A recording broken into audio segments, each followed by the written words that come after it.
Please rewind this cassette. So the rough year for Disney just continues. I mean, at this point, there has to be some level of damage control going on for Bob Iger and just everybody who works at the company. Let's go through it real quick. Layoffs, quarterly drops in stock value. Disney Plus is underperforming. They're losing millions of subscribers every few months. Indiana Jones and the Dial of Destiny did bad at Cannes with its reviews.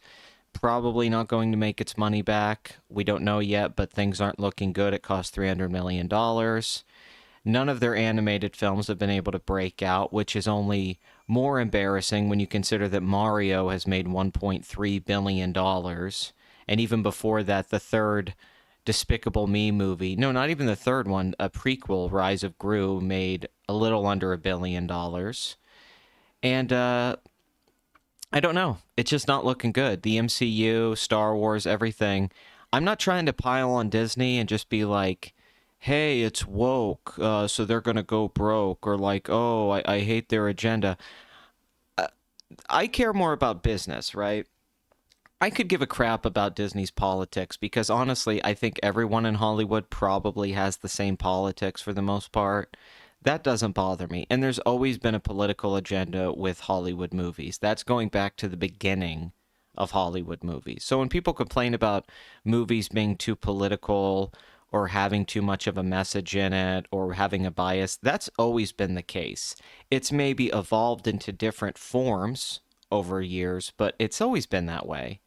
Like, you don't think that filmmakers have an agenda when they make their movies? That's nothing new. Writers do the same thing. It's been in comic books a long time. I just think the quality of writing has dropped off. And beyond that, I just think that the business acumen, the decision making, has been abysmal. That's where I think the criticism needs to come in. If you're a shareholder in Disney right now, you can't be happy with what's happening. Clearly, they produce too much stuff. COVID clearly impacted them badly, and there's no quality control. And one of the brands that has suffered the most, Marvel's definitely suffered, but it's still afloat. You can still believe that Marvel can kind of pull this through if they stop producing so much, they make some good movies again. You know, the Avengers film could possibly make money. You know, I don't want to rule anything out. Guardians of the Galaxy Volume 3 is doing pretty well. It's at $730 million. So maybe there's a way they can sort of fix this. Same thing with Star Wars. I think Star Wars is a damaged brand, needless to say. But that doesn't mean that Star Wars couldn't come back. All they need is one movie that everybody loves or a television show that's popular, like how Mandalorian was in its first season. And maybe something with Star Wars can happen again. The brand I think they've killed the most is Pixar. Pixar feels freaking dead in the water. John Lasseter leaving was one thing for sexual misconduct. But when I just look at it, Toy Story 4 was like kind of a mixed reception from fans, but it still made over $1 billion. And then when you think about it, the decrease in box office when they stopped releasing them theatrically, it was just putting them on Disney Plus. I still don't know why Turning Red wasn't released in theaters. That part still confuses me from Disney. I think they could have at least made some money back on that film. But Soul, for instance, is a movie I think would have done fairly well a few years ago, but the pandemic, unfortunately. But now we're at the point that the Pixar films aren't always getting great reviews. Now we're at the point that several Pixar films or projects are straight up getting bad reviews, which is once again the thing, the quality control isn't there. How are these films going forward? So this was another canned disaster for Disney. Elemental, 58% currently on Rotten Tomatoes. I'm going to guess that this film has a budget of $150 million because I don't think any Pixar film for years has cost less than that. Most of them cost $200 million, honestly, but I don't think this is a $200 million film. But it's just like, this just has bomb written all over it. Bad marketing, bad reviews now. And this isn't the only Pixar film this has happened to. Obviously, Onward didn't get great reception. And this isn't just Disney in this field, right? Like, their main animated catalog is also suffering. They haven't had an animated film do well in about 2 years. I think 2 or 3 years we're coming up on. Disney has been the cornerstone of animation for decades. Even when they were like suffering in the 70s and 80s for a while, they were still like the top dog in town for the most part. This is bad. I mean, this makes you wonder like, do you even continue doing stuff with Pixar if none of the things they're making are going to make any profit? Can you keep producing $150 million, $200 million movies? Look at Lightyear. That was a $200 million movie. They lost $100 million on it. Can you just keep losing money and paying these animators, some of the best animators in the world work for this company, and have the movies make no money? Also, Disney just spends too much on their animated films. I'm sorry, it's time to cut corners. I don't want the quality to drop, but if you're spending this kind of money and they're not making anything in return, you're going to have to start dropping the budget down to 100 million, 90 million, 80 million. Look at the new Spider-Verse movie coming out. It cost $100 million and is probably going to make at least $500 million at the box office and has a creative, kinetic, totally different, crazy animation style. I think it's time for Disney to play around because whatever standard they've been able to hold on to for the last few years, it's slipping, especially with kids. I don't think kids give a damn about the Disney IP anymore. And then the long-term Pixar fans like myself, I used to see every Pixar film back in the day. I don't think any of us are interested either. Let's look at some of these reviews. For all of Elemental's many charms, this nonsensical film simply doesn't cut the mustard. Jesus Christ. How are some people film critics with these opinions? I swear to God, these little blurbs they write, like it's like, I went to school, I'm an English major. Frickin' hacks.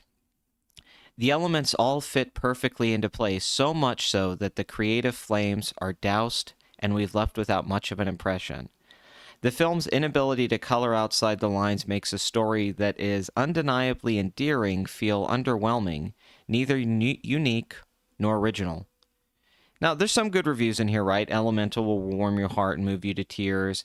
Elemental burns bright with Pixar's signature blend of vibrant, revolutionary animation and imagination. But even that review's a B-, 3.5 out of 5 stars, 3 out of 5.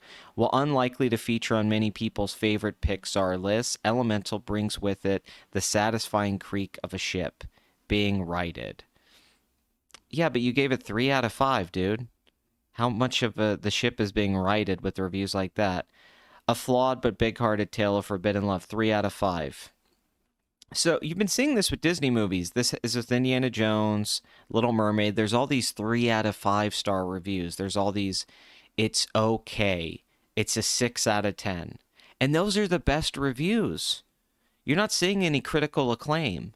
Nothing is like breaking out and getting rave reviews. Even Guardians 3, which is performing very well, is not getting great reviews. So the media and the critics have turned on Disney in a big way, and it's not a good sign. When the narrative starts to turn against you, that's usually a sign that you're not the cool kid anymore, and people don't want to be associated with you.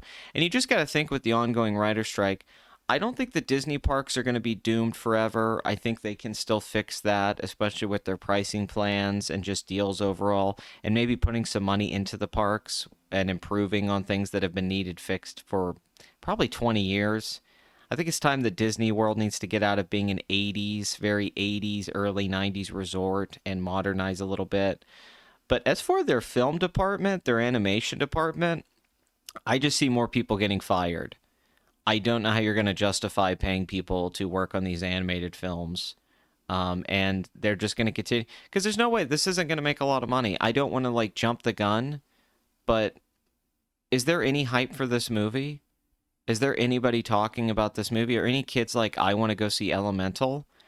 I think if you don't have an IP attached to something right now, like a Mario, I think you're pretty screwed. I really do. I don't think original animated films are at their peak right now, and I really think COVID hurt that more than anything. And it's unfortunate. I love animated films. I want to live in a world where animation is celebrated at a high level and is successful. And honestly, as cynical and capitalist and commercial and bland as Disney could be, you know, Pixar was one of those things that was always great for a long time. And a lot of the other Disney animated films, Moana, Tangled, very good films. Obviously, the renaissance of the 90s. So this is just really sad that they've let it fall this far. And they kind of just don't seem to have a path of fixing it anytime soon. And just a disaster. This is an absolute disaster. Once again, I know it's like, oh, you're just harping on Disney. It's because I want them to do better. It's because I want them to get their shit together and fix this stuff. Because if they don't, it's going to be really hard to build. This is going to be like before Eisner came in back in the day when Disney was at an all-time low and then he had to come in and fix it. They need new vision at that place. And honestly, I know a lot of people have this whole Bob Iger's the best CEO of all time. I think Bob Iger made a lot of quick money decisions over the last 10, 15 years. And then I think a lot of things are coming back to haunt him and make him look a lot worse than I think his perception for a long time gave it. So I don't really know how you fix this, but just unfortunate. I hate to say it, maybe quit making Pixar movies. If they're going to cost this much and the audience isn't there, maybe take a break. I know that's a horrible thing to say, but everything good has to come to an end at some point, or it always ends up like this.